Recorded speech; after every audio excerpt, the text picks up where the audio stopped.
Tungod sa kainit sa panahon, ni trending ang halo-halo dinhi sa CDO.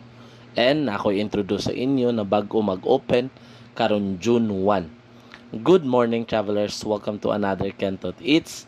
And yes, mag-open na karon June 1 ang MC's Halo-Halo. At bang lang yun ni siya sa Chinquiti, Velez. During sa opening day, naa sila promo na buy 2, take 1 free na halo-halo medium size. And daghan mo mapilian na halo-halo kay naa sila klase-klase na flavor. Naay OB makapuno, 89 pesos. Naapod sila special halo-halo na 109 pesos. And naapod sila crema de leche na 99 pesos. And naapod sila mais con yelo na 89 pesos.